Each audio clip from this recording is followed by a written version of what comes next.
If you're in survival mode and Mother's Day is going to be on you to prepare it for yourself. You're big. For anyone who wants to do something just a little bit extra on Mother's Day for yourself, but it's also by yourself, maybe you don't have a whole lot of help, or you just trust how you are to do things. These 4 things I think are something to kind of prevent scope creep, because if you're like me and you have very small children, sometimes we have big grandiose plans and they don't go according to plan. But if you just keep these 4 things in mind, then I think you'll have a very enjoyable day. So even if something chaotic happens, for the most part, you'll at least be able to achieve each of these.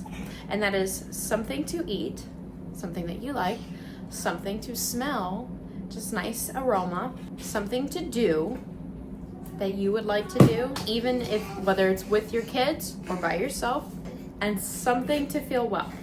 And I think these are achievable even if some chaos happens. And the first thing is pretty easy to tackle, which is simply coming up with something that you would like to eat and either preparing it for the fridge, for the freezer, to make it easy to do that day.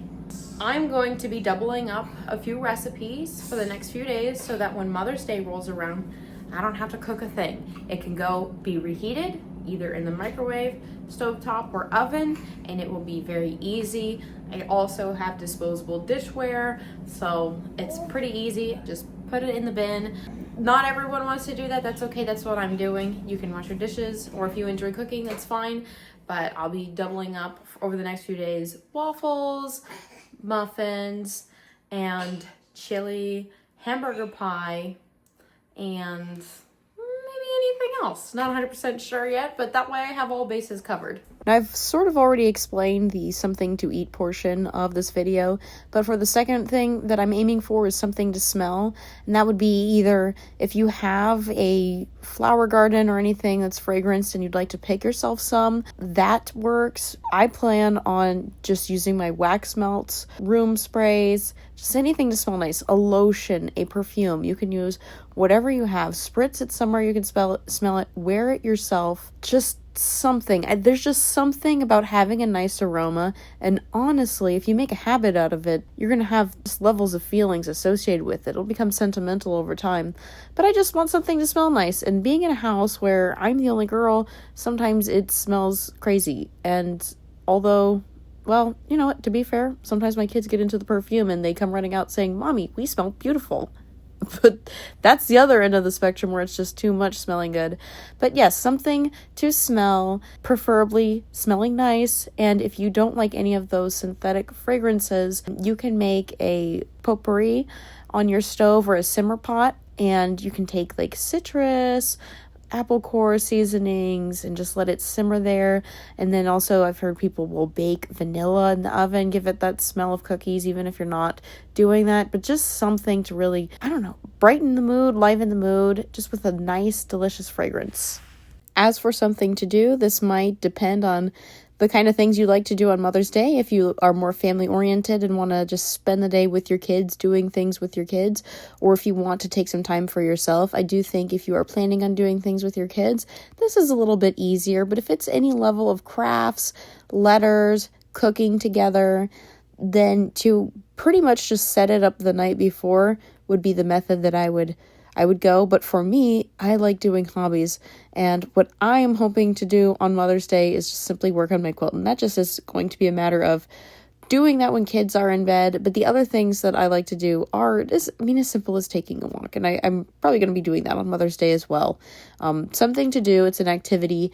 It can incorporate the level of things you like to eat. If you want to actually have brunch, then something that can make that much easier and doable is if you set up the table spread the night before. So when you are up and your kids are up, just getting the food reheated and prepared, it's going to be mostly set up for you to make that seamless. As seamless as it can be, especially if you're in my situation with such young children close in age. But we're aiming for easier. We're not aiming for perfection, because if we aim for perfection, stuff will happen and it's going to frustrate us on our Mother's Day. Lastly, something to feel well. I think that this is important, whether it's doing a face mask, hair mask, giving yourself a foot rub, hand rub, leg rub, or if you are doing devotionals, to just maybe give yourself a little bit extra time somewhere in the day to do it. If you are trying to do that sort of thing, but it's been falling behind, something to help you feel well physically or spiritually or both. Maybe drawing yourself a bath after kids are in bed. If you are spending Mother's Day as the only person able to really set it up for yourself, then I think there's nothing wrong with unwinding at the end of it. And it might also mean that on this day, if you make a mess by the end of the day, you just allow yourself to relax physically as opposed to cleaning that night. And I know for some people, you may prefer to clean, and that's fine. Truthfully, something like feeling well can be just a culmination of things. Maybe you light a candle while you read a book, or you have incense going and music playing. Maybe have a glass of wine. I know that I definitely enjoy having my glass of wine or two, especially if I'm going to be doing something like taking a bath at the end of the day. But yes, just to recap, something to eat, something to smell, something to do, and something for yourself to feel well. And some of these may play a little bit hand in hand. If you are preferring to cook day of, then, maybe what you want to eat and what you want to smell, you knock that out all in one. Cookies, chocolate chip cookies. Those smell so good when they're baking. But we don't want to do mission creep, scope creep. We want to just kind of leave it at these 4 things. And if they happen to, if you happen to kill 2 birds with 1 stone in doing any things in this list, great. But the idea is just something simple to keep your Mother's Day feeling like you did actually achieve something for yourself.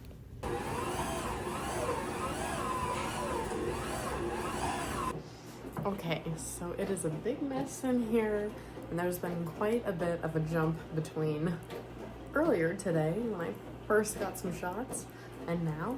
So I've got bananas going in the dehydrator, banana chips, dried bananas, whatever, dried fruit. And my husband likes those for his trips. And then as far as everything else goes, I have chocolate chip banana bread baking in the oven.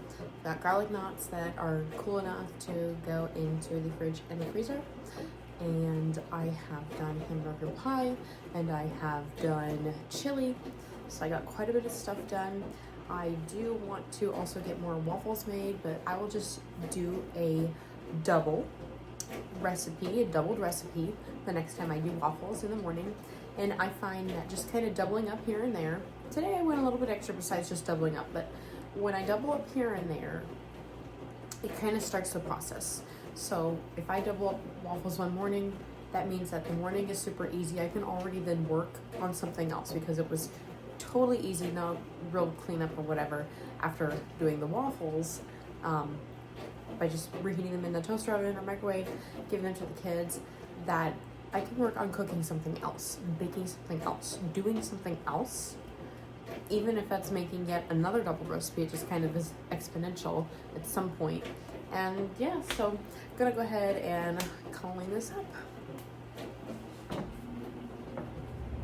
Again, we do not want scope creep. So part of why I wanted to go ahead and do a whole bunch of the food items is food is one of my favorite things. But if I were to say, hey, I did all of this stuff, now I can do even more when Mother's Day comes. I'm also opening myself up to falling victim to perfectionism, and we don't want that. We want to spend time with our kids. We want to spend time resting. Physical rest is very important. As you can see, I'm just up and down. I don't want to be doing this on Mother's Day. I want to sit on my porch with the fans blowing on me, keeping the bugs away, while I'm having brunch, lunch, and dinner. Pretty much just staying outside, enjoying the day. So I hope the weather is fine because all I want to do is be outside. But just enjoying time outside while my kids play, getting to jump on the trampoline with them, getting to walk around the property with them, playing in my garden or whatever, scratching around in the dirt in my garden. That's the kinds of things that I want to do. And so I'm going to try and make it happen. But that is all that I have for this video, guys. If you made it to the end of this video and you liked it, please give it a thumbs up. If you like this kind of mindset sort of thing, task motivating thing. I don't know what I should call it. Feel free to subscribe. I attempt to do mindset on Monday and just focus on getting tasks done on Tuesday. This is just a little slightly different because Mother's Day is coming up, but yeah, I guess I don't film anything else after this, so I'm just gonna say bye.